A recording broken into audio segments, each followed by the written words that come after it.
guests, ladies and gentlemen, I am Daniela Ponticelli, your host for tonight's event.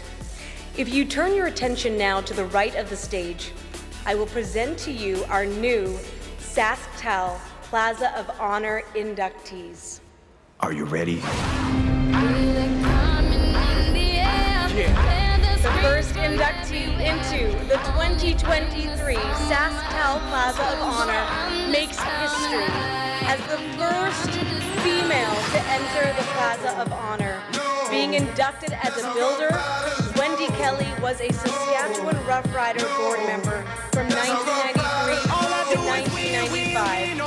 Co-producer of the 1995 Grey Cup Parade and halftime show, and a former team nurse. Bring 'em out, bring 'em out, bring 'em out. Wendy passed away in 2018. However, her impact on the club will forever be remembered. She is represented here tonight by her brother Brent and her husband Pat.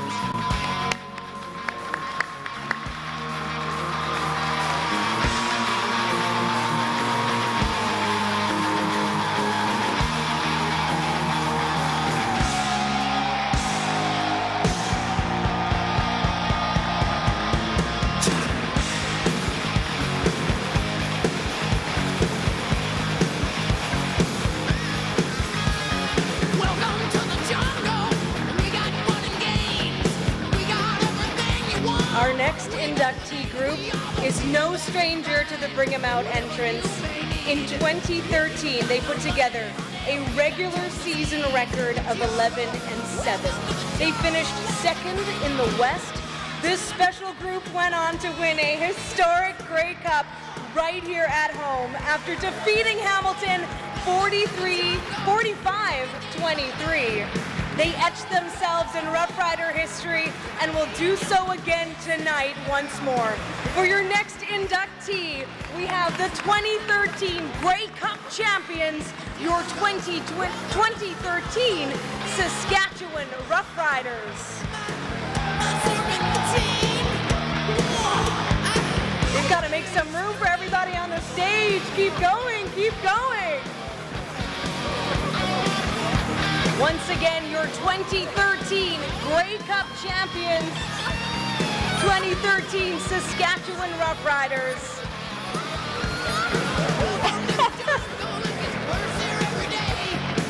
I believe the Bring 'em Out in 2013 went a little bit better than this. That's okay.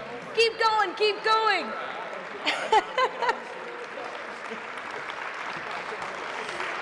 All right, once again, ladies and gentlemen, give it up for your 2023 SaskTel Plaza of Honor inductees.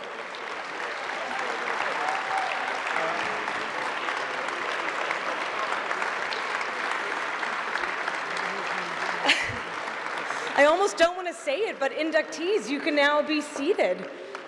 I mean, you can keep clapping too, and they'll stay on the stage, so it'll be great. Yeah, sure, so. They'll go find their way to their seats. We will be seeing them, of course, later tonight and throughout the evening. Look at that. I think you can split and go either way. Yeah, there we go. So, I know, you came all the way up on stage here.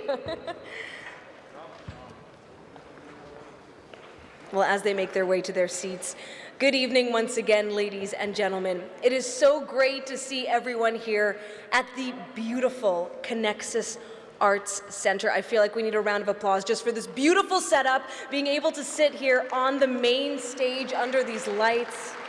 Incredible.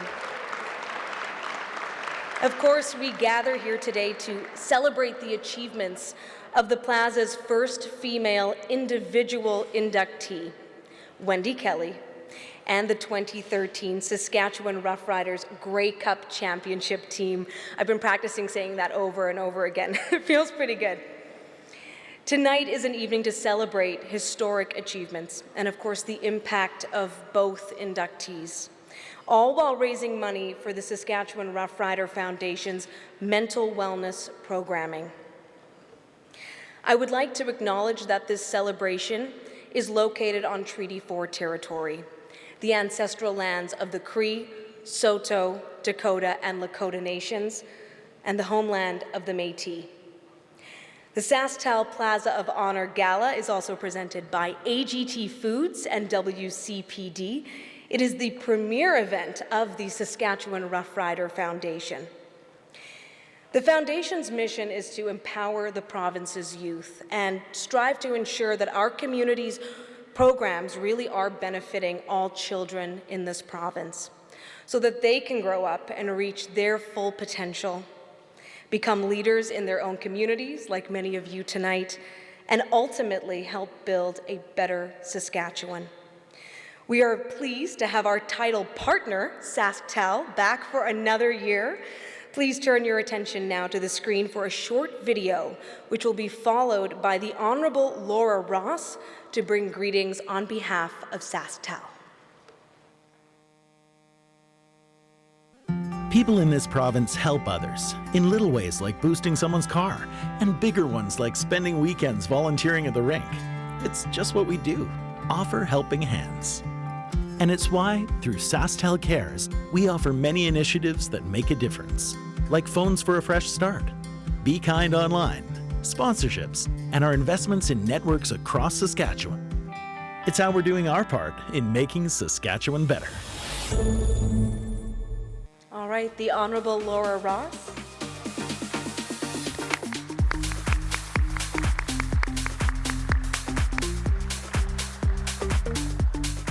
Well, geez, I feel tall.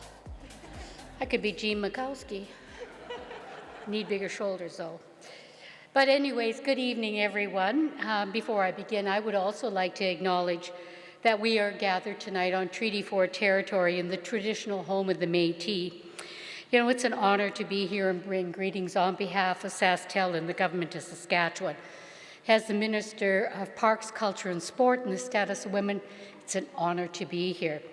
You know, SaskTel is a proud supporter of Saskatchewan athletes, from the grassroots up to the professional ranks.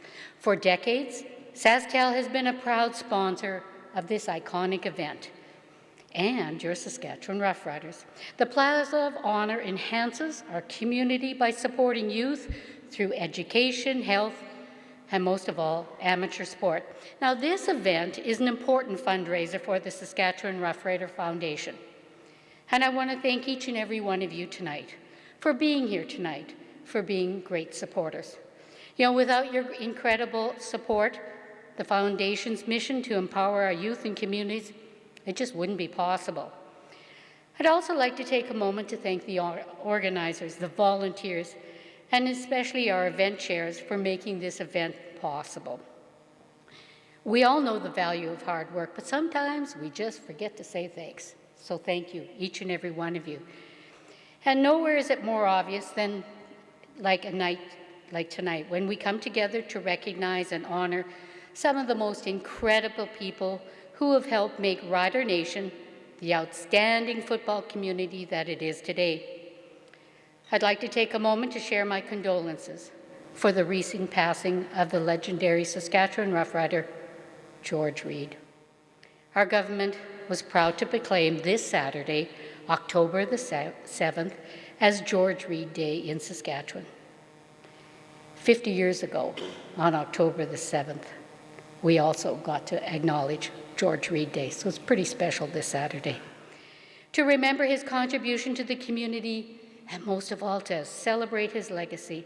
It's truly special to be here tonight and welcome the latest inductees into the Plaza Honor Class of 2023. Now, tonight's honorees include the 2013 Saskatchewan Roughrider team, who secured the team's 4th Grey Cup win on home soil, and who wasn't there for that game? As well as Wendy Kelly, who was the first woman to serve on the Roughriders board and now holds the distinction of being the first woman to be inducted into the Plaza of Honor. Wendy will be inducted posthumously as a builder.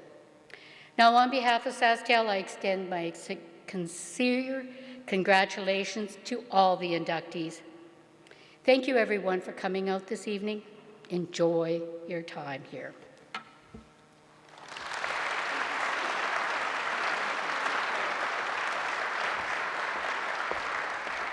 Thank you again to the Honorable Laura Ross. I feel like I have the Jean Mikowski shoulders, right? Maybe? That's kind of what I was going for. Well, we are also very grateful to our gala's presenting partners, AGT Foods and WCPD. Please enjoy the following video to learn more about our two presenting partners and why they are so passionate about supporting this gala and its cause.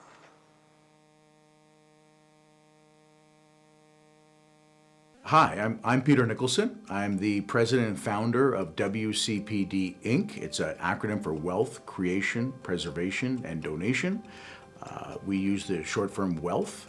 We're in the tax reduction and the philanthropic tax planning business since 1987. I support the Rough Riders Foundation because I love football and I love kids. I actually have 6 children, and I'm a big believer in mental health, and I know the focus on the Riders is on mental health and kids and football, and that all makes sense to me. We're in the tax reduction business, so we work with clients, accountants, and their financial advisors.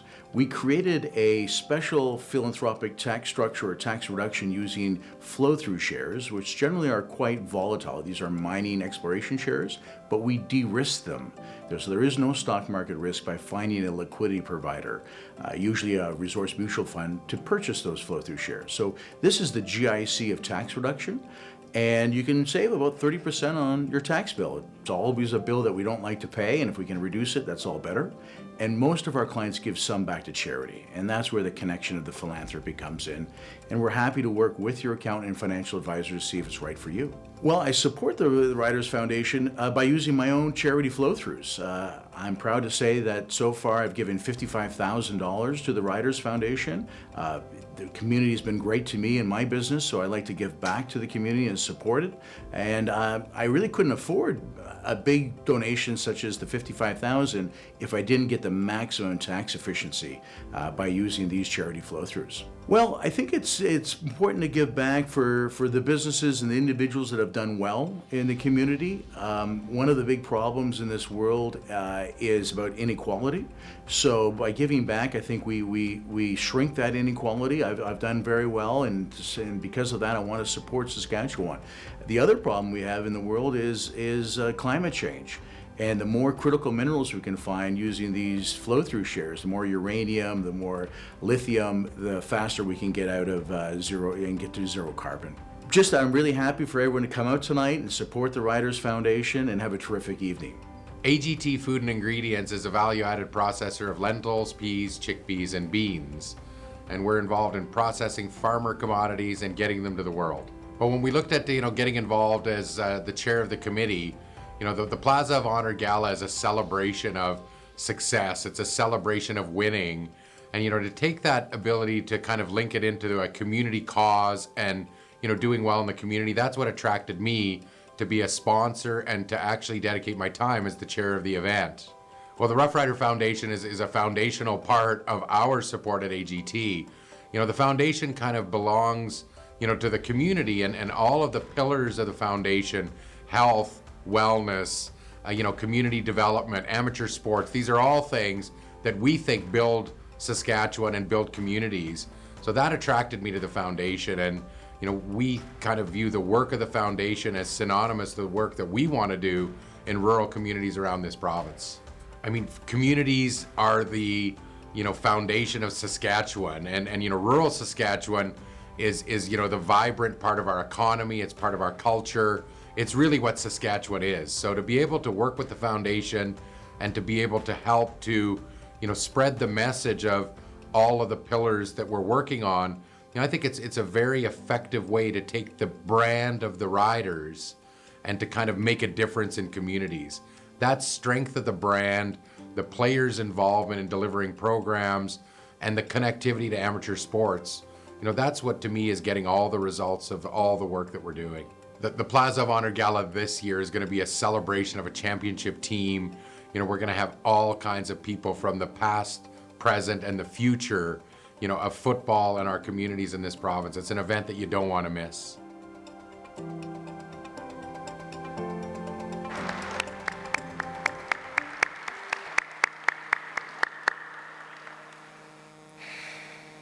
Earlier this week, Rider Nation lost a true legend both on and off the football field. George Reed is considered Saskatchewan royalty, and it's really no mystery why. He played more than 13 seasons in Saskatchewan, rushing for 16,116 yards and 134 touchdowns. He exceeded 1,000 yards along the ground 11 times. In 1965, Reed became the first Rough Rider to win the CFL's Most Outstanding Player award. That year, he rushed for 1,768 yards, which is still a franchise single-season record. While Reed is widely known, of course, as one of the greatest running backs to ever play in the CFL, he is equally recognized for his commitment and contributions to Saskatchewan. George was involved with dozens of communities and charitable organizations. The two closest to his heart were Special Olympics Saskatchewan and Mother Teresa Middle School. A legacy fund has now been set up with the Saskatchewan Rough Rider Foundation to support these two charities and ensure that George's impact lives on forever. We are joined here tonight by Georgette Reed, George's daughter, along with good friend and teammate Steve Mazurek, who will pay tribute to him and the remarkable legacy he left behind with a toast. So come on up right now.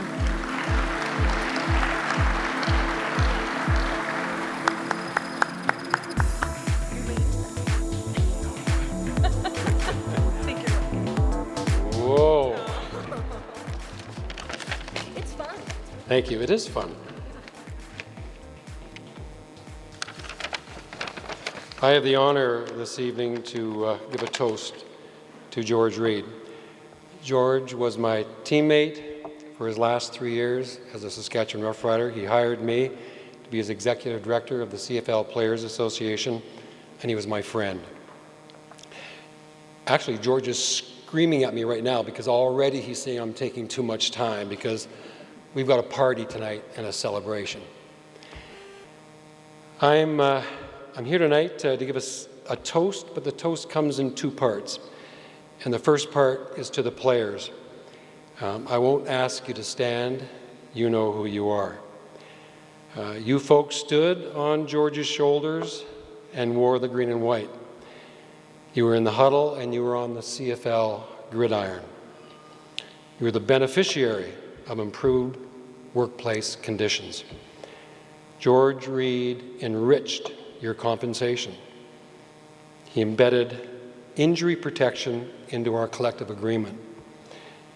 And George Reed did not forget you all when you finished your playing days. He introduced a career counseling program to help you and your teammates for the life after football. Part two of the toast. To the rest of the room, and you know who you are, who know George Reed as the man who made the CFL and our community better. So please, everyone, raise your glasses, salute and toast George Reed, husband, father, brother, and our friend, and let the celebration begin. Thank you very much.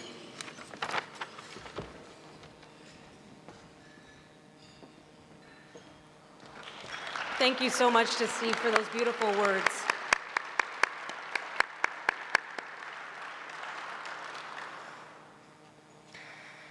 Well, ladies and gentlemen, before we break for dinner, I would like to introduce the Saskatchewan Rough Rider Foundation Board of Directors. And of course, if you're here, please stand up. We'd like to toast you too.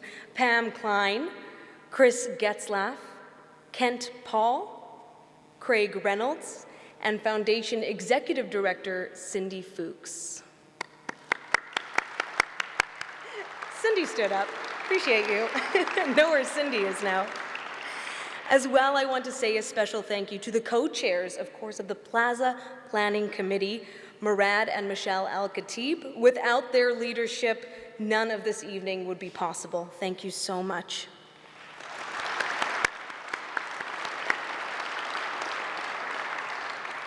Last, but certainly not least, they were here first thing today getting all this set up.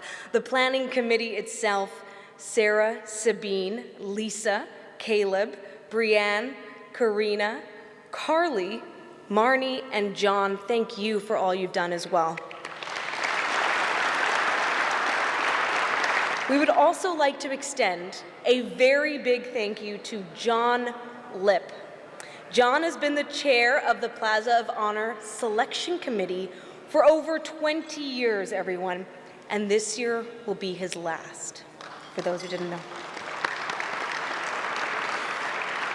So the Ryder Foundation and, of course, the football club want to recognize John for his years of service and leading the group in picking amazing inductees every year. So once again, a round of applause for John Lipp. Thank you so much. Well, this is the third year that the Plaza of Honor has been a key fundraising event for the Saskatchewan Roughrider Foundation. Proceeds from this evening's gala will go to the Foundation's Win with Wellness program, or rather presentation series, I should say, and it is presented by Connexus. It brings trained player ambassadors, many of which are in the crowd tonight, into schools to promote the discussion and, of course, the importance of mental wellness for young people. To share more about this key program for the Foundation, please help me welcome to the stage Foundation Executive Director Cindy Fuchs and player ambassadors Braden Lenius and Brett Lother.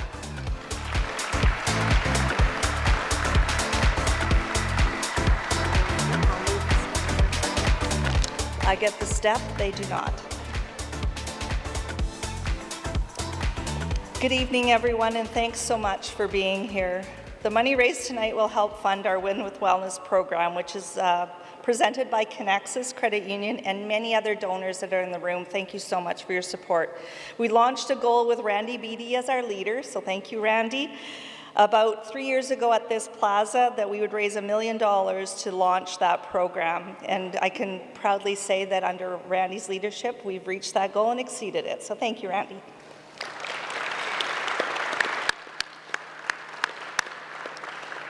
That $1 million was the boost we needed to launch the program to reach every student from grades 4 to 8 in the province. And we couldn't do this work without the help of our gracious sponsors, SaskTel, AGT, and WPCD. I got it, Peter, tonight.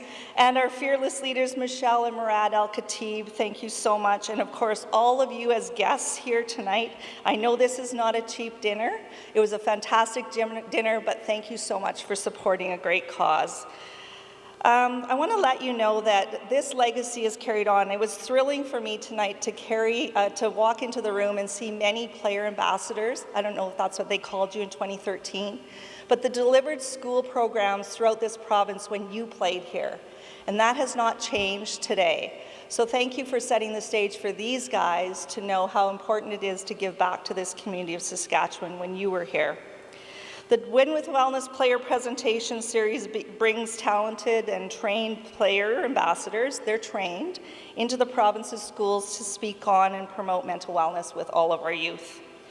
By using their own experiences and training they've received, the players cover topics such as understanding mental wellness, tips and tricks for managing anxiety and stress, and trust me, they probably need it for themselves right now, supportive and healthy relationships, as well as tools that are available for teachers. One of our player ambassadors, Jorgen Hoos, has a story. He visited one young athlete at a school and did a presentation with their class. Afterwards, Jorgen was able to chat with her, she found him, about her dreams of becoming a soccer player.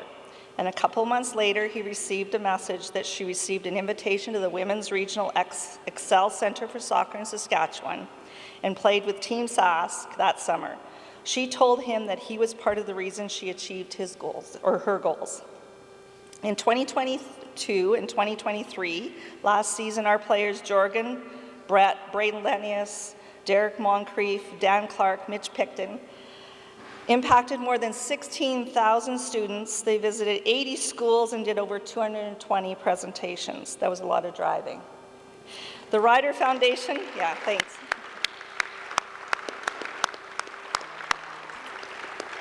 The Ryder Foundation is the #1 employer, also keeping players in Saskatchewan in the off-season. Now, we do that.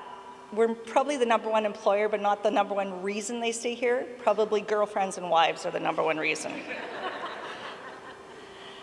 I wanted to help tonight give you just a little bit of a glimpse of our current player interaction and how it impacts you and them personally. So I'm going to ask them a couple of questions, and we have this mic, so we have to share it, so I'll step back after I ask the question. So I'm going to start with Braden. Can you tell me, Braden, about why you first got involved with the Win with Wellness program and the impact it had on you personally? I don't need that. I'll be a giant if I'm standing on that. For myself, it's something that really had to be done. I was very fortunate enough to grow up around this community. A lot of fellas in these chairs in the 2013 team, and before them, I was able to be around them. My cousin was equipment manager to Gordy. He was Gordy's assistant. So as a young kid, I was able to be around these guys and really see their impact in this community and what they provide, right? And as a full circle moment now, looking at retroscope now, it's a full circle moment for me to be up here in front of all the kids and do all what we do to give back, right? We have to do something like this because our community is so strong. And when they hear a message, especially from an individual like myself, Brett, Mitch, all the other fellas, when they hear that message, I think it resonates with them a little different, especially coming from a male, right? When we get into these schools and see the impact we have, especially when we're talking about mental health, and that's something that's probably very taboo in a lot of our generations, especially, that's never really been talked about. That's something that's really important, right? So for us to have that impact, to go in those schools, that's something that really has to be done. And to carry that legacy, like these fellas in the chairs right now that are getting inducted, we got to carry their legacy and continue the work that they started for us. So it's something that holds dearly in my heart. So that's mine.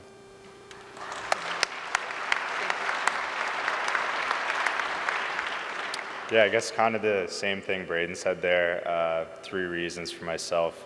One was when I was a kid in schools, I remember how much it meant to me if anyone came in and spoke to us. And I still remember, the local junior A team coming in. I thought those guys were in the NHL. It was the coolest thing ever. And I kind of hung on to every word they said. And in this province, you wear the green jersey and you go into the schools and talk about stuff like that. We have amazing teachers, but they just kind of cling on with what you have to say. Another reason is I have a sister. She's 14 now, but like during COVID, it was really tough for her to kind of go through it back home and understand what's going on in the world. So for me, it kind of clicked a little more that, hey, we all went through COVID. It sucked for all of us for different reasons, but not everyone went through COVID as a kid. So they were dealing with a lot more difficult stuff. She didn't understand why she couldn't go to hockey, see her friends, went through a little bit of depression and stuff like that. So it was pretty tough. And the third reason, I guess, is just that 2013 Grey Cup that's playing there. That was actually my rookie season, and I was on the Hamilton Ticats. Obviously didn't turn out, but full circle being here, in here in front of everyone today. And I was actually out of the league for like 4 or 5 years. So I was trying to play football, thought I was good enough, just wasn't working out and working odd jobs. And I kind of made a couple promises to myself if I ever got a chance to play again. And fortunately, 2018 rolled around. I've been playing here in Saskatchewan ever since and forever thankful. But one of those promises was that I would always give back. And that's one of the main reasons why I stay out here and do that, just because just trying to stay true to myself and one of those promises along the way.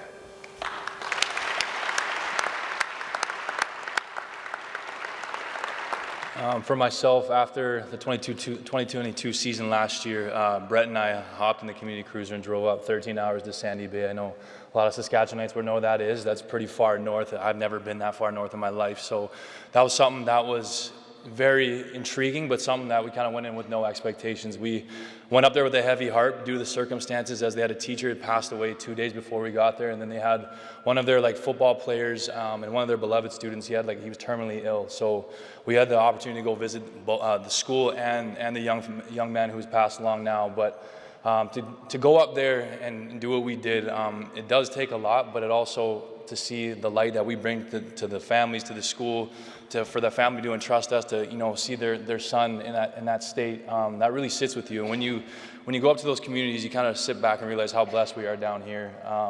We're very fortunate human beings, and for all of us to be in this room and being collaborative to make this community grow and kind of sacrifice our time, money, and all that to make a difference, that means a lot. That means a lot. You can see that. You don't see that day to day as you do those things, but I look back now, I'll do community events now a year later, and I'll have little kids, little children from the schools run up to me and say, hey, you spoke at my school, you read to me, and all that. You look back in the moment, you don't really realize it, but when you take a step back and you hear it in that light, you really understand what you're doing is good. So those are kind of things that stick with me, but most of the journey through this is really stuck with me because it's something that I've always wanted to do. So that's probably a really good trip for myself. I think we got to know each other pretty well in that, and those are what, crazy hours. So yeah, that was a really important part to our journey. So yeah.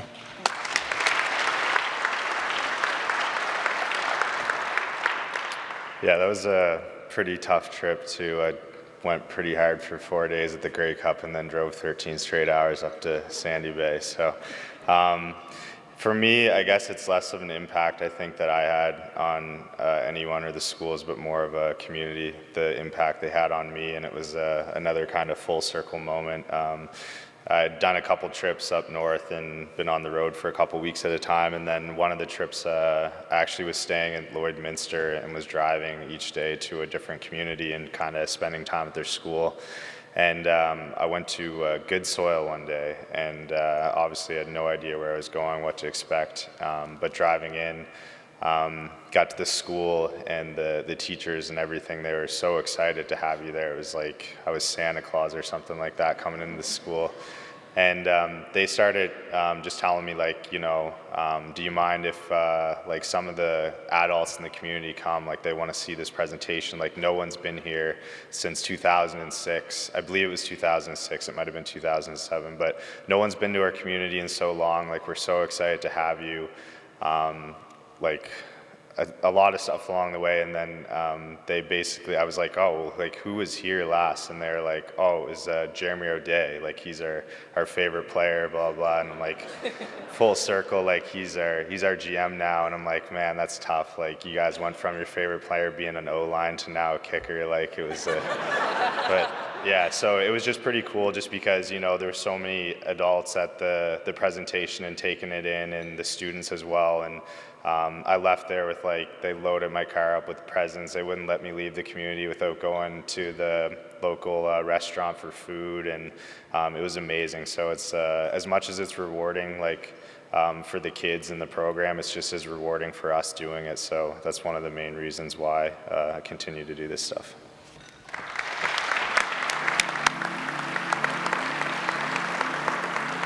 Thank you, Brett, Braden, and I know Mitch is here as well, so thank you for your work that you do in the community. If there was a Grey Cup for community appearances and community support, the Saskatchewan Roughriders would win every year, hands down. So thank you.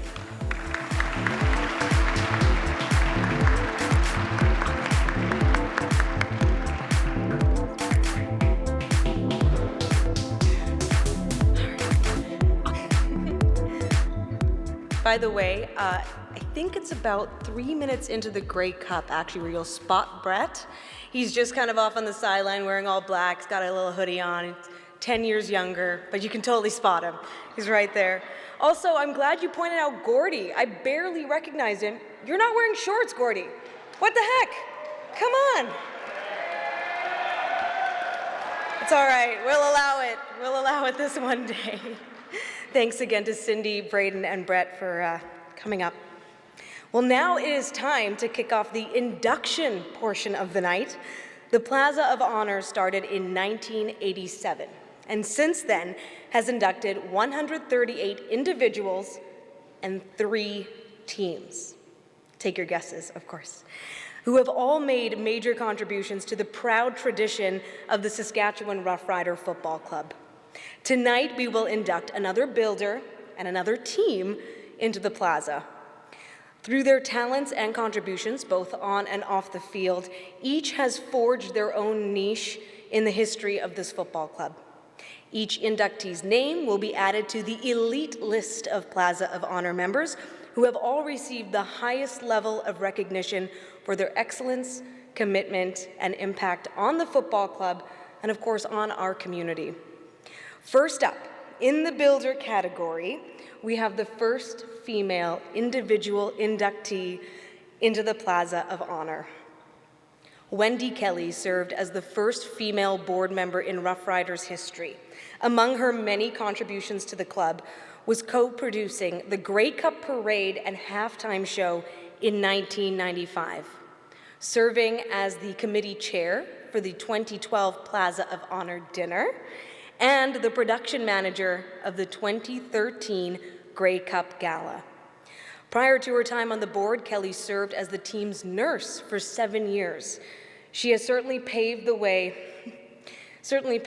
for women in the club's history and will do so again tonight for all the women who will enter the Plaza in the years to come. Please direct your attention to the following video on Wendy Kelly. Oh, who Wendy was as a person. Anything about Saskatchewan would be Wendy. Everything she did for her profession was about Saskatchewan. She was the executive director of the Saskatchewan Dairy Farmers of Saskatchewan, so that was her profession, and then all of her volunteer work was the same thing. Very involved with the Saskatchewan Rough Rider Football Club. She was always doing volunteer fundraisers and involving a lot of us in those fundraisers for other charities. So Wendy was always involved with Saskatchewan, always giving back, and bringing other people along with her and how she did that. So she was never doing it alone. And that was her. Great sense of humor, easygoing, very approachable. And I do remember when I was talking to her, there was nobody else in the room.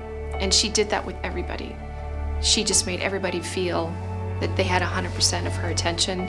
She was very curious about other people's stories and really wanted to really work with and partner with people all the time. So that would be how I would best remember Wendy. She was always like that. During my term as president of the Riders, we thought maybe it's time that we consider having a woman on the, in those days it was called the management committee, which is now like the board of directors. So we asked Wendy to be on, and she agreed, and she was a very good board member for the year, a couple of years that she was on the board, and so that was again, she showed again that she was the kind of person that if you gave her a task, you could be confident that she would do it and do it well. Wow, she fit very well. She was concerned about and always thinking about the fan experience before we ever called it the fan experience. That was always number one for her, and how the community would get here and feel and experience. I do remember talking to her after a game at Taylor Field where the players had a completely different color uniform for the first time, and it didn't go over that well with the fans, and so we were laughing and talking about that after, and so that was always really interesting to her how the fans reacted to a game experience or a Saskatchewan Rough Rider event in the community outside of a game. She was always most interested in breaking that down or thinking about that and what the fans really experienced. So when you think about that, I think she was a great fit back then, and that is a very important part in how this club really is going to move into the future as well, is how we engage that next generation of volunteers and the fan base going forward. So I can't imagine this club would have been the same had it not been for her sitting on that board of directors and contributing everything she did, and people talk about her that way. So I think mission accomplished, and now it's up to all of us to continue that type of work. She never looked to be getting a lot of attention. She was there to make sure that the event, whatever it was, went well. I was happy to be in the background, didn't need to be out in front. Just really devoted to the team and very respectful of everybody. You know, she just was a nice lady. Unfortunately, I do remember the night at the Plaza when she fell off the stage, and Oh God, we were right there, and she was not a big lady. She's kind of frail, and I just thought she's gonna break her arm or her leg, but she got it, bounced back up, shook it off. I'm okay, and away she went. But yeah, she was a special lady. Well, good evening, everyone. Welcome to our new home, and it has a hole in the stage.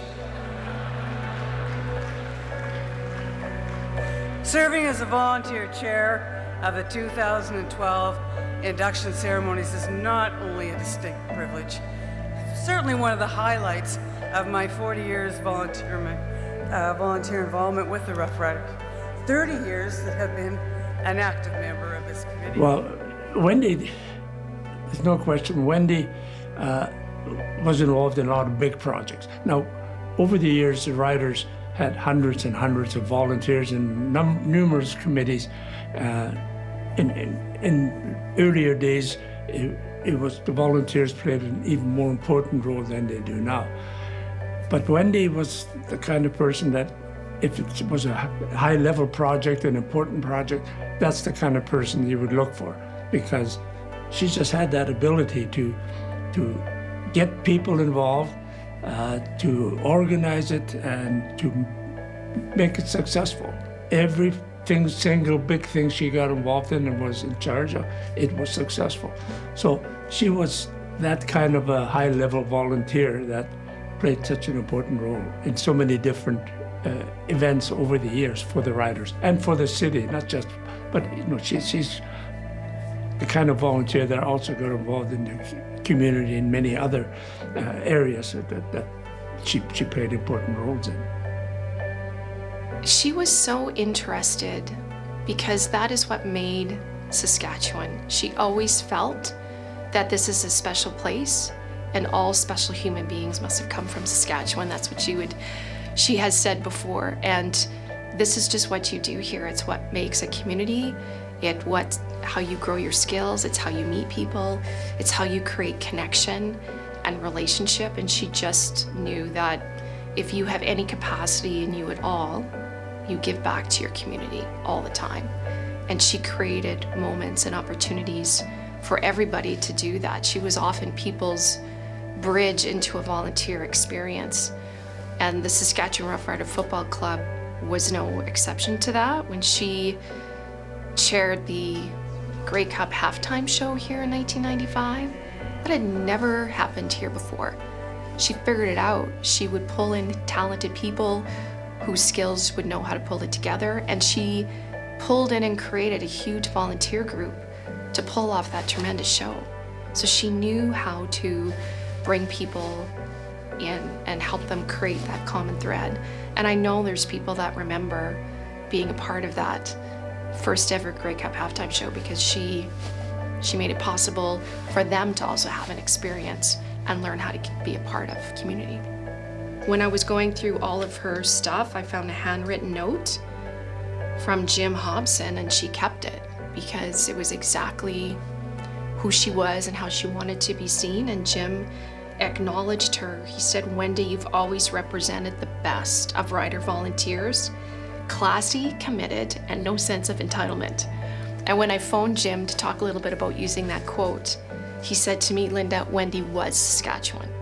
And that really was her. She wasn't there just for the perks, to be part of the Rider family. She was there because she wanted to give back. She wanted to help the team be a better team. So that committed, a classy lady, always looked great and treated people so well. And the sense of entitlement, and it's not true of all, but sometimes you get people that maybe long-time volunteers that begin to think that they're entitled, and she never felt like that. She always felt that she was blessed to be part of the family and to give back.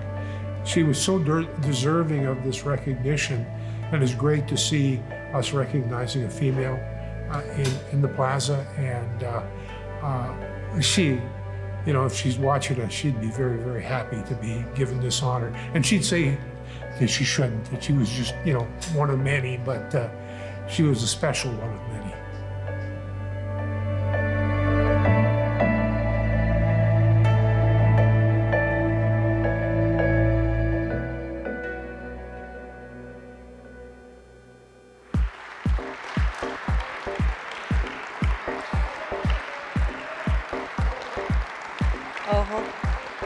Please put your hands together now for Pat Kelly and Brent Fordham, who will be accepting and speaking on Wendy's behalf.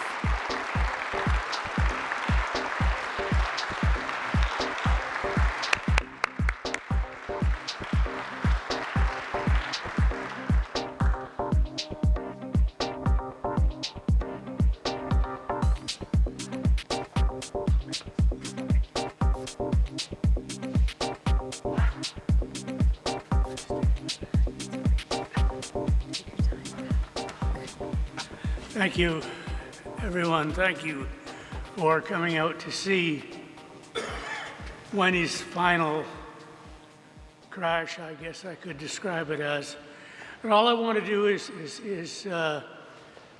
point out to you one action that really illustrates how she made her way and the way of the Saskatchewan Roughriders in this world. My thing is about how she felt about what she was doing. And it's illustrated by this.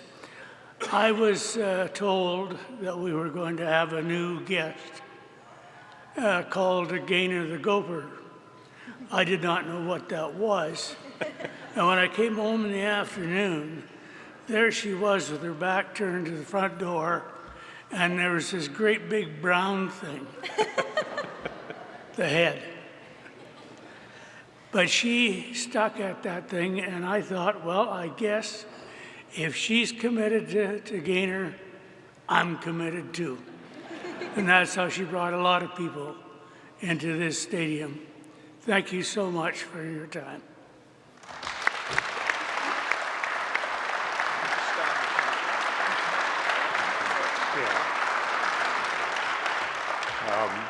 Just very briefly, on behalf of our family, thank you to the Rider Organization for having us here, for your kindness and generosity.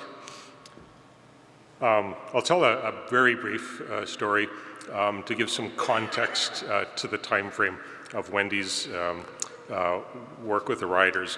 My first memory was as a 7 or 8 year old back in the 70s. I'm 58 now. Wendy was Ron Lancaster's babysitter at the time, and she brought me to Regina to meet him, and I still remember that. He went into his kitchen and got a photograph of him in a Rider uniform and autographed it for me. I still have the picture 50 years later, but that's how long Wendy's had been involved in the Riders, almost 50 years. So that's a very good memory for me, and I thought it would help with timelines a little bit. So again, on behalf of the family, thank you for honoring her legacy. It means more than you imagine.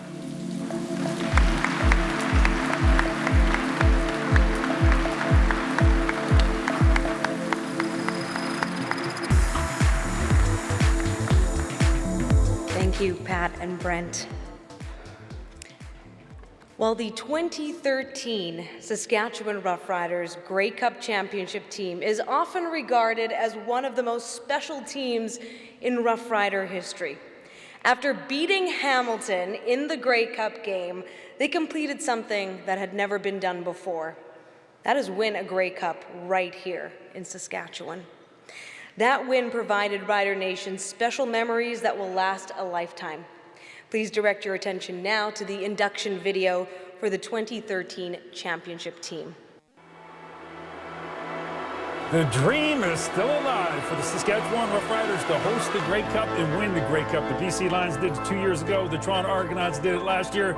You don't think these players would like to have that moment? Those fans? How about the city? You can make a lot of money in the Grey Cup of the city of Regina. There is not one soul out there that does not want to see this team win. Money, fame, fortune, and a ring, baby. As I first got here, I was with the Roughriders. As the week went on, I started thinking that Hamilton Tiger Cat. I woke up this morning and I came back to realize that these Saskatchewan Roughrider fans aren't going to let it happen. Henry Boris. With intense pressure on on this team, Matthew, to get to this game today. Immense pressure all week for the Rough Riders to win it. And you really get the sense in Regina that Rider fans haven't even considered their team might lose today.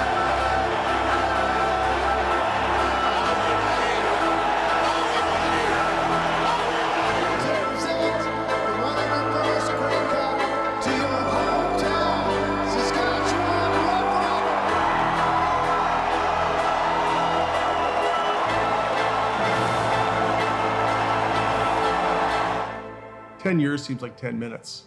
And I would say the same thing about 1989. I would say the same thing about 2007. Those Grey Cups, as infrequent as they are, really ingrain themselves in your head because they don't happen all the time. But that makes them more special around here.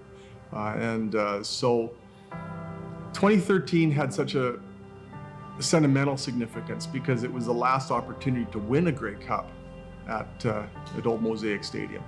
That is now an expanse of nothingness, that area.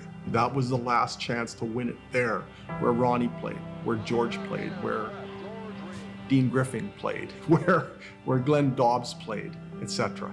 That was the last opportunity to do it there. And so that really still resonates with me today when you consider that so many circumstances had to align. There wasn't going to be a chance for a do-over. It wasn't going to be, okay, in 7 or 8 years, maybe they'll have a chance to win that Grey Cup at what used to be known as Taylor Field again. That was a one-time opportunity, and it happened. The 2013 Grey Cup has been awarded to the City of Regina, the province of Saskatchewan, and to the entire Rider Nation. Some guys give in to pressure, some guys thrive when pressure arrives. You can look at it as pressure and having to perform, or you can look at it as an opportunity and relishing the chance to perform. Anybody putting pressure on me is not going to come close to what I'm going to put on myself.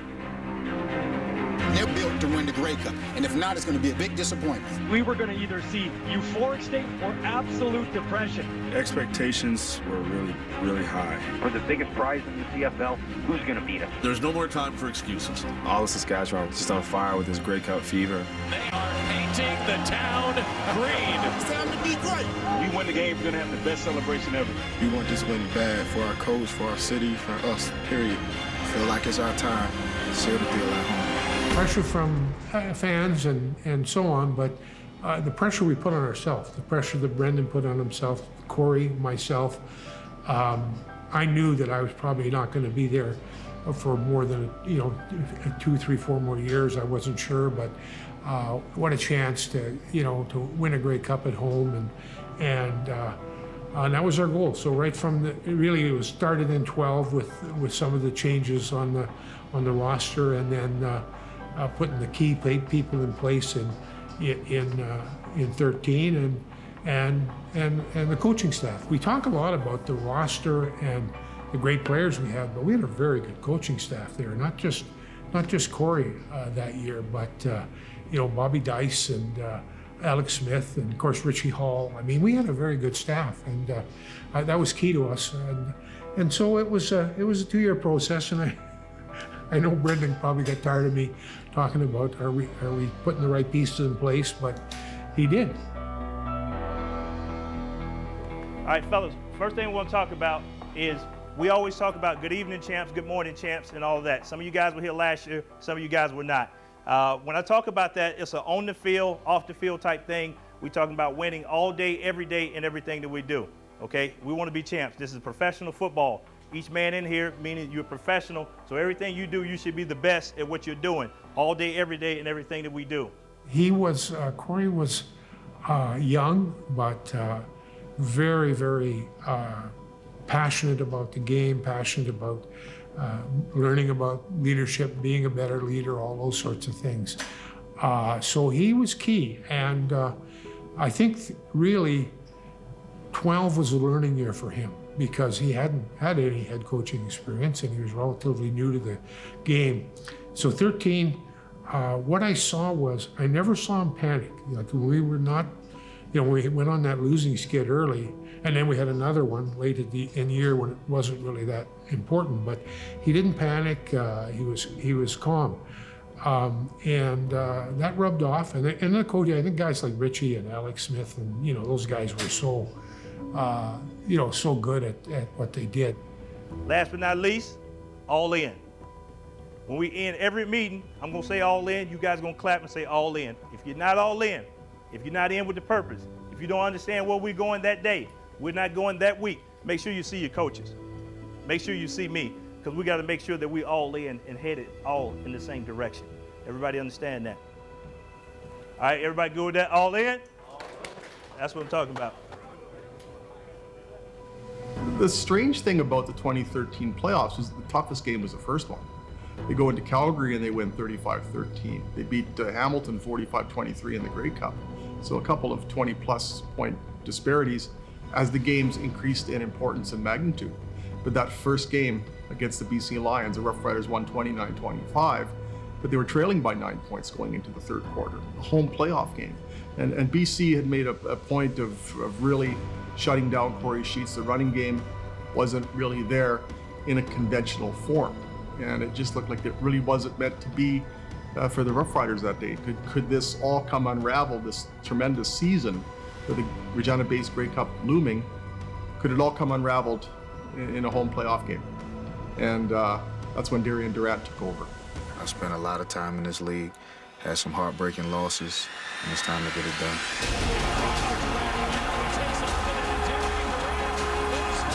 With the Riders trailing BC early in the fourth quarter, it's time for Durant to take over the game. He just took off running, and I became a fan for a hot little second. Man, this guy looks fast. Why he wasn't doing that earlier?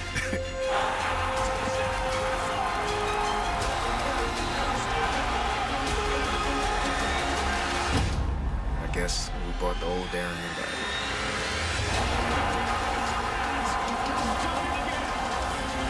Durant's crunch time brilliance secures a gritty come-from-behind win.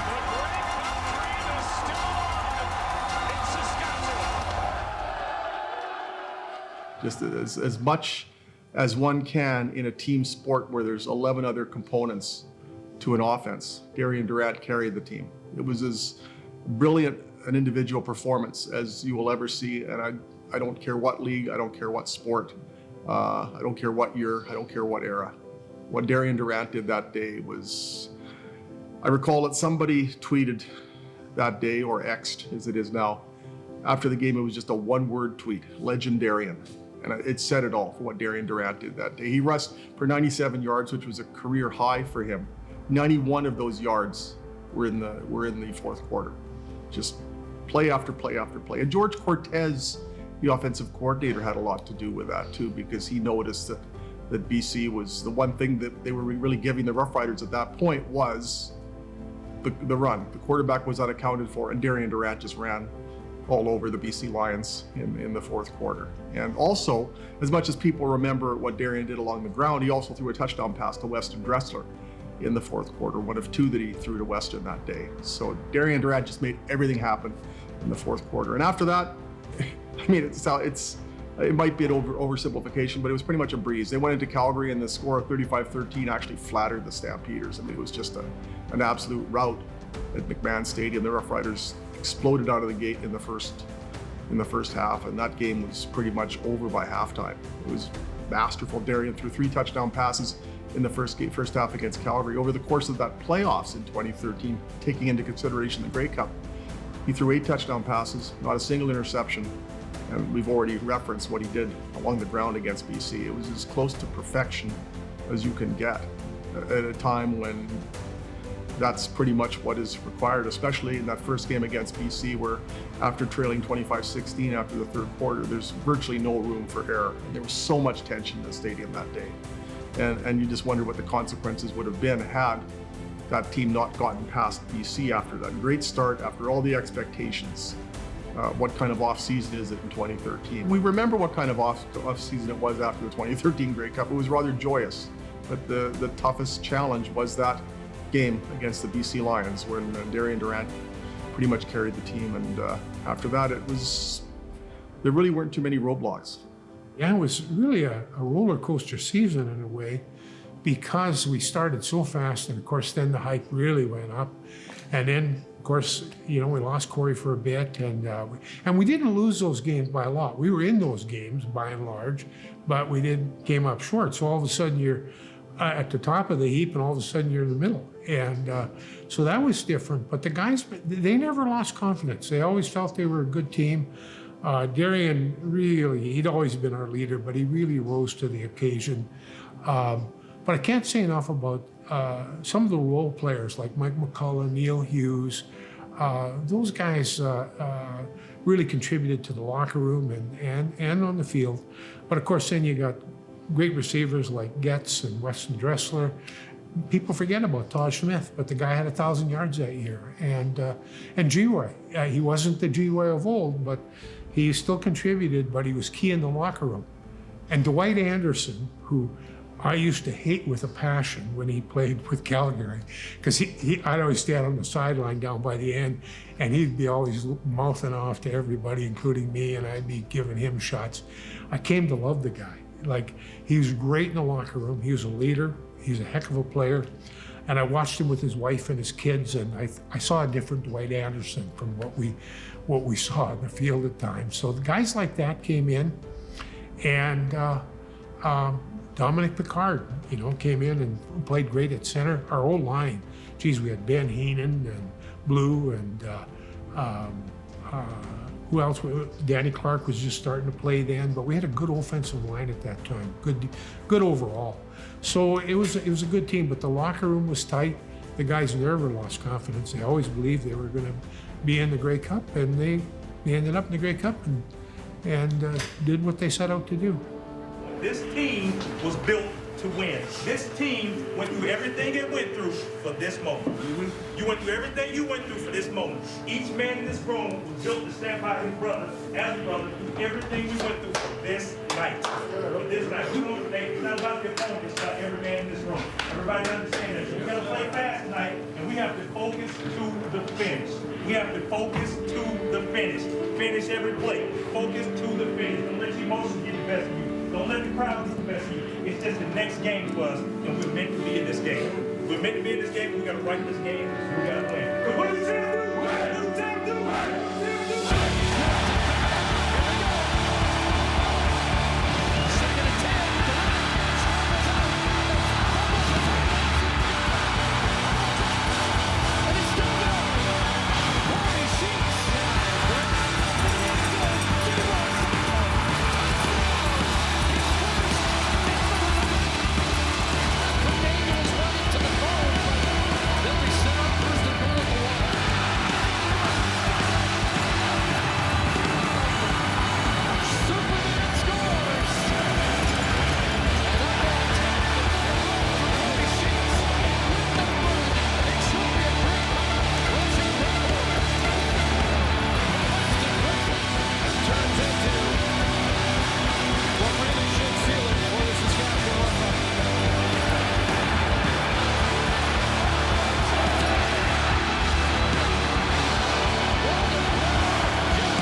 And there's this groundswell of emotion from people that I'm close to, and you really start to grasp, I think even more so than I otherwise would have, the enormity of this, because it's what it means to the people.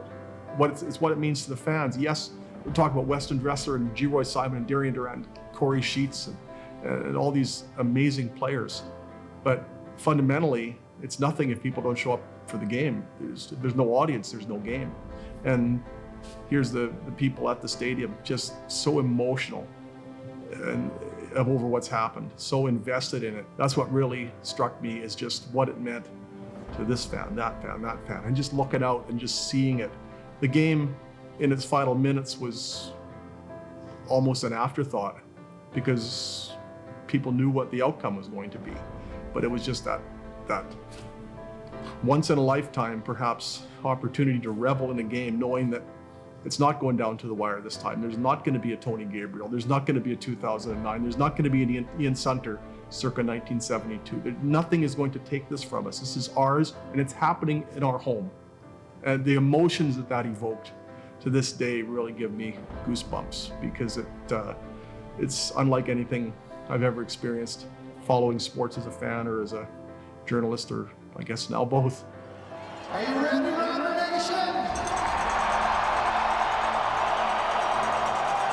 Well, let's go.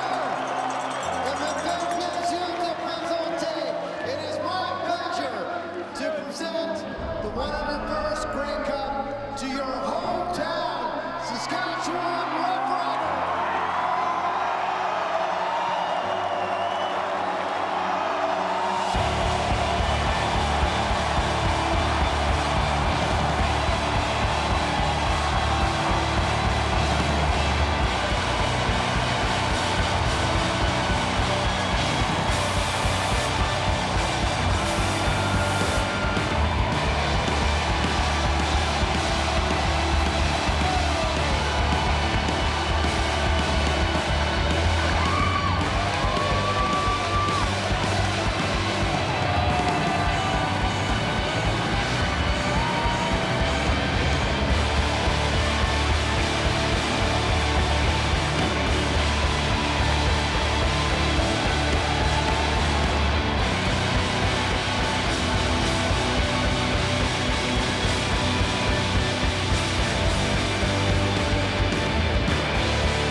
The 2013 Rough Riders Grey Cup Championship team is presented by 2007 and 2013 Grey Cup champion linebacker Mike McCullough, 2013 Grey Cup champion safety Tyrone Brackenridge, and 2007 and 2013 Grey Cup champion Chris Getzlaff.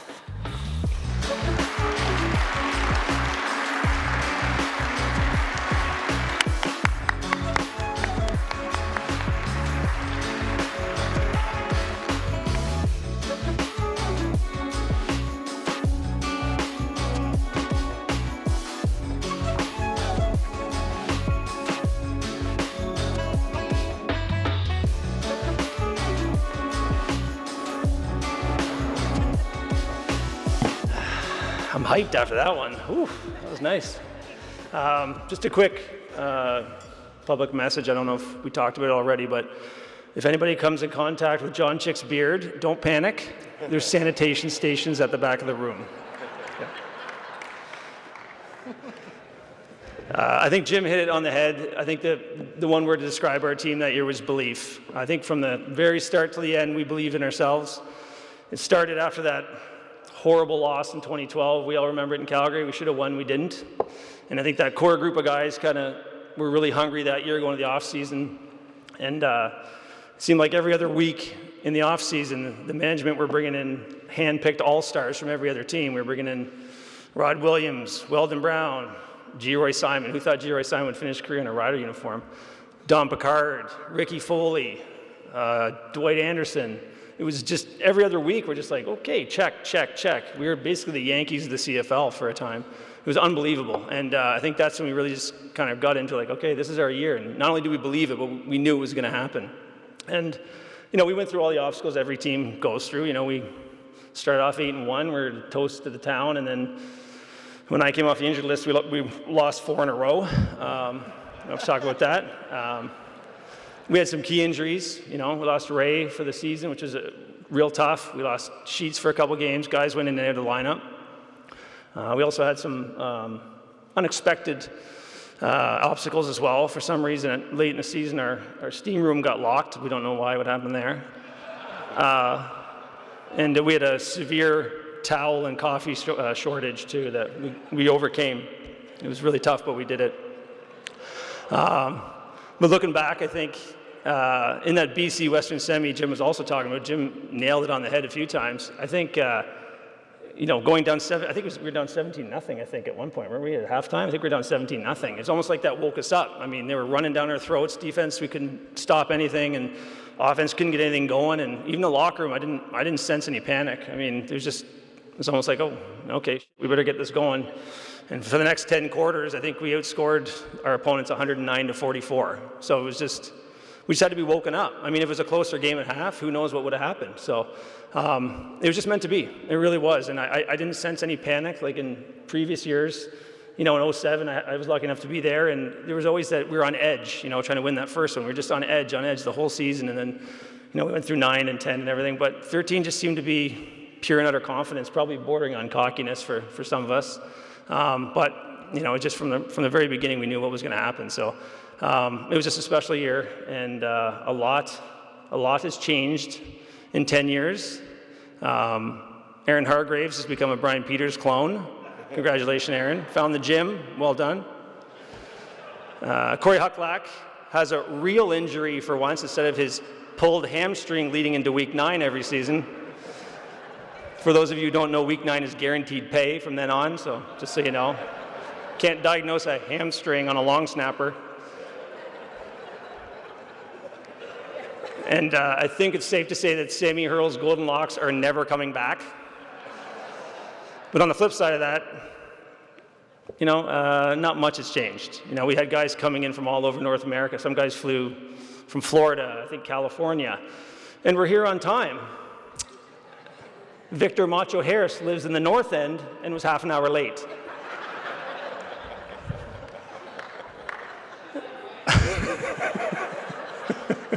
You go, Victor. I know it's a tough drive down from the North End. That 11 minutes is a killer commute.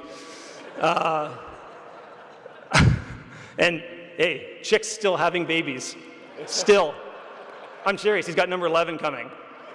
I don't know how that thing hasn't fallen off yet. And even now, today, 10 years later, I still cannot understand a goddamn word Tristan Jackson is saying. Not a word. Lastly, I think the Tiger Cats were in trouble the minute we ran out of that tunnel together. I think we can all agree that. And then later on, we all found out that Tiger Cat slipped during his announcement. We knew it was over then, but I think the 9-minute mark, we knew it was really over when that fumble out of Darian's hands right into Sheets' hand for 25 yards. I think the whole province was like, okay, we got this. For once, we got this. So it was an amazing year. Thank you guys for celebrating that. Love these guys, great group of guys, and appreciate the night. Thank you.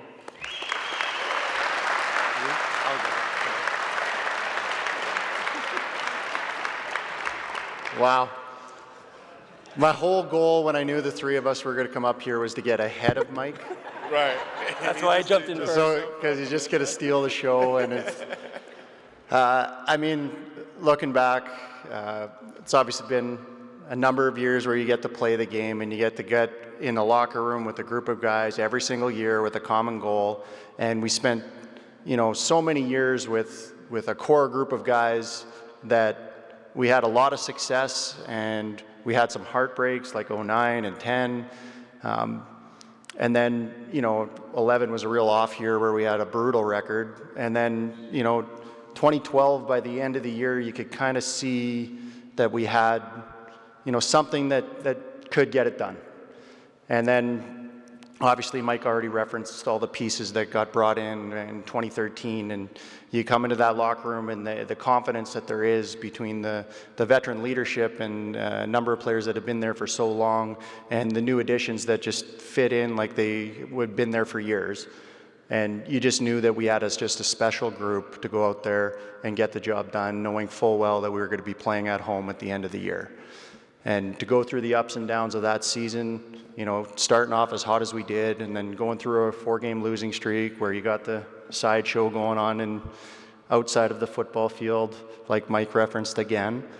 To come back from that and everyone in the locker room knowing full well that we were going to get the job done in the end. And I think, when the second last game of the season, when we lost in Calgary, afterwards in the locker room, the confidence that was there that we were going to be back in 2 weeks to kick their ass was just, it was through the roof, and that's exactly how it went down. So I think that the video breaking down, you know, the whole playoff run and coming from behind to beat BC in order to accelerate into those final 2 games just showed the resilience of the team. And then, I mean, those 2 final games in the way that we were able to win it and have no doubters was definitely a lot nicer than coming down to the wire in 9 and 10. So thank you for everyone for attending, and it's so great to see so many of the guys that were able to come back. I'm really looking forward to the weekend and catching up with all of them, and what a special season that was, and it's great to celebrate 10 years later.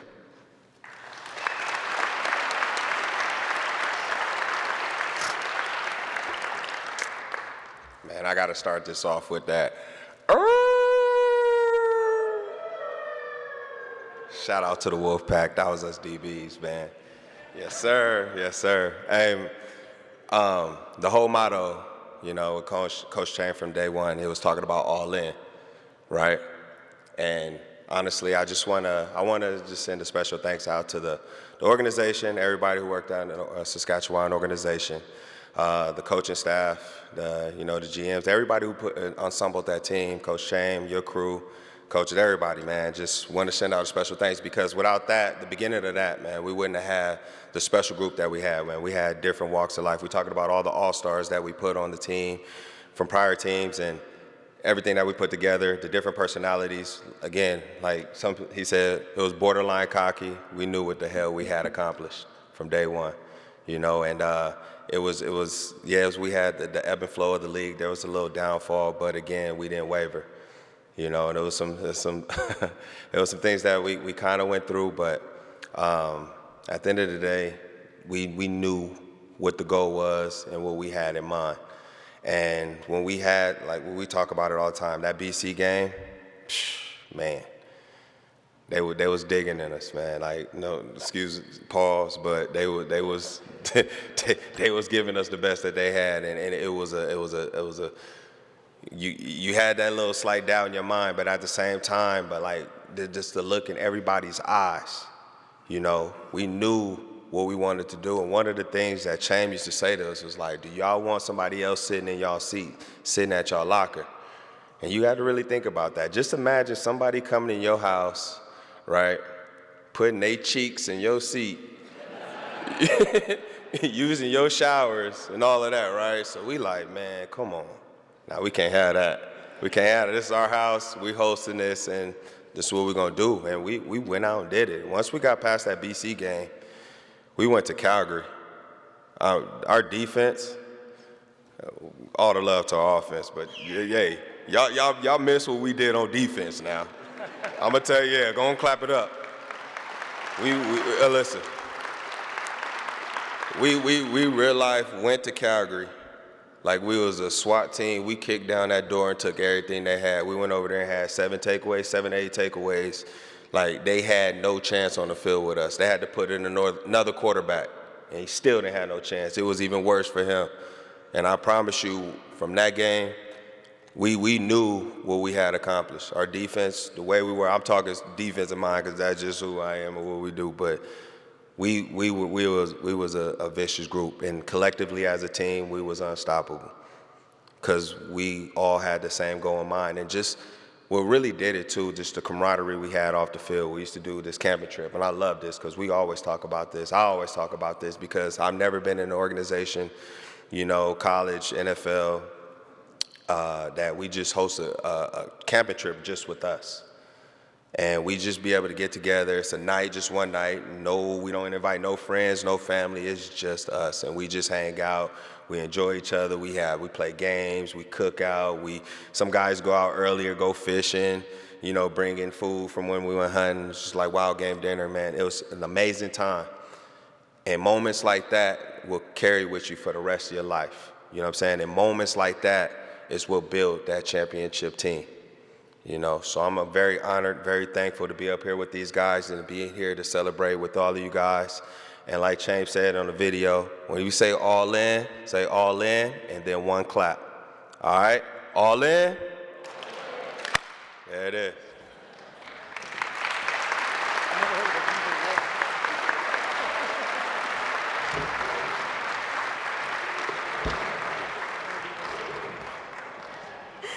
Please show your appreciation one more time for the 2023 Plaza of Honor inductees, Wendy Kelly, and the 2013 Grey Cup champion, Saskatchewan Roughriders.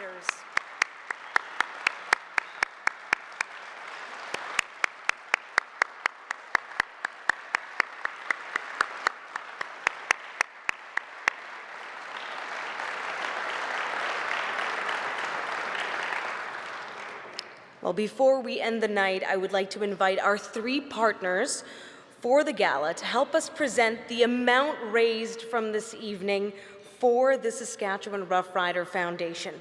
So I'd like to invite Honorable Laura Ross, representing SaskTel, AGT Foods President and CEO Murad Al-Khatib and his wife Michelle, who have been up a few times, and WCPD President Peter Nicholson to the stage, along with the Foundation's Executive Director, Cindy Fuchs. All right. Now, it can't be said enough how grateful, of course, we are to have our 3 partners, SaskTel, AGT Foods, and WCPD support for this gala and cause. But before we announce how much was raised, I'd like to invite Keeper of the Cup, Jeff McWhinney. He's with the Canadian Football Hall of Fame. I'd like to invite him up to the stage to present a very special gift on behalf of the CFL to our 3 partners. Jeff.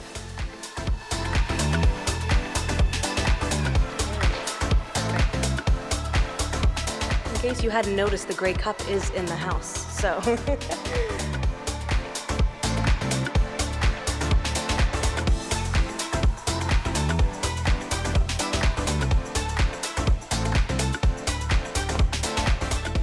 Greetings. My name is Jeff McWhinney. I'm with the Canadian Football Hall of Fame under the banner of the Canadian Football League. I'm a fan with a real cool job.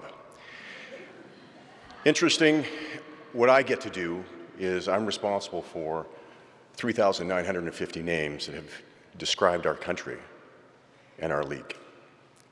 The cool part of that is they're not just 3,950 names, they're 3,950 chapters of probably our greatest history book that has 2 verbs, presented and dedicated. I have a personal attachment to the Grey Cup. My dad's on the 1954 Grey Cup championship team, the first of the Edmonton Eskimos.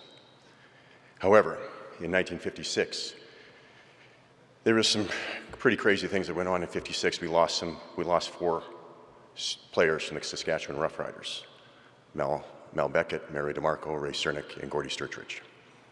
They happen to be dear friends of my father because this locker room doesn't just go with Saskatchewan, Edmonton, Winnipeg, and right across the 9 teams. It gives us a locker room of this league and this nation. In 1954, my dad won the Grey Cup, and 53 years later, he was asked to drink out of the cup one more time. And his response was, "Not without my teammates." You can't do this without teammates, because you have 2013. They received that baton that was given to us from Piffles Taylor to Mal Cernick, DeMarco, Beckett, and Sturtridge to George Reed.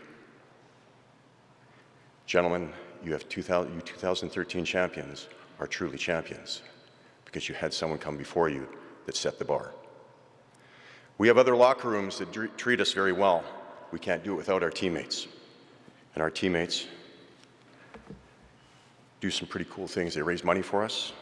They set the bar and making it a gala like this that responds to reverence. I have 3 tools. One is going to be the towel that maintains the cup for you to be presented on Grey Cup Sunday. The next tool is my gloves. The gloves have represented the monarch that gave it to us.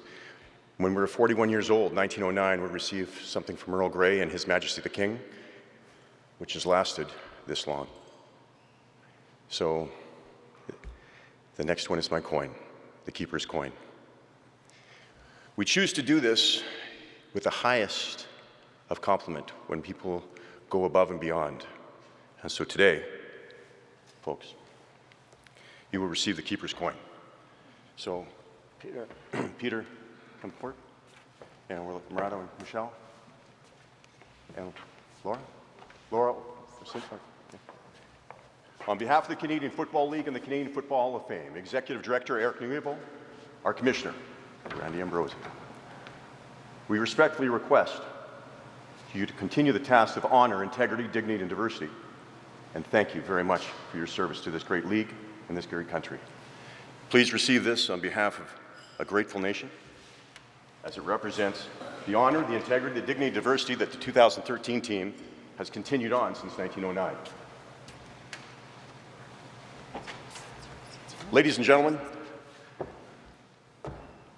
time is the greatest gift, and family is the greatest team, and Rider Nation is one hell of a family.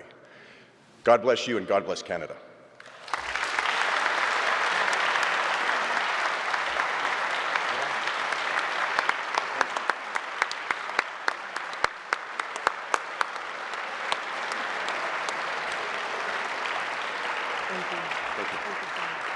Thank you again to Jeff McWhinney, Keeper of the Cup. Such beautiful words. Thank you for that. Now for the number you have all been waiting to hear. We are very excited that tonight's gala has raised, are you ready? Over $150,000 to directly support the Win with Wellness player presentations across Saskatchewan. It will help ensure that all youth in our province have the resources they need to help better their own mental wellness.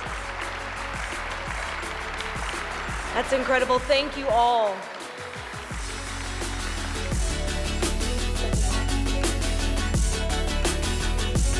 Well, that concludes tonight's program. Once again, congratulations. Oh, you have one more? Perfect. Come on in. You don't even have to. Oh. I just wanted to say on behalf of Michelle and I and on behalf of all the sponsors, we know you get asked a lot to do a lot of things. But you know, this event has become one that's become very important in our province. And what we're doing in schools in this province is making a difference in kids' lives.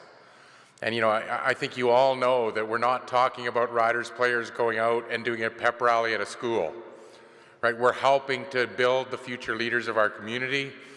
We're helping to develop our children, and we're really helping them to cope with what is really a new reality in the world.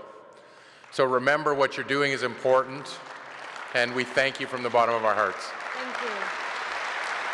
Murad Al-Khatib, thank you for that. Well, now this concludes tonight's program. And once again, congratulations to our newest members of the SaskTel Plaza of Honor. And thank you all for joining us to help celebrate them. It's been a fantastic night. We hope you'll join us for the game this Saturday. Count on some of you to be there. Have a safe drive home. Of course, you can mingle for a bit, but have a safe drive home. And I think we can do this one all together. You know what to say. Go Riders. Thanks so much.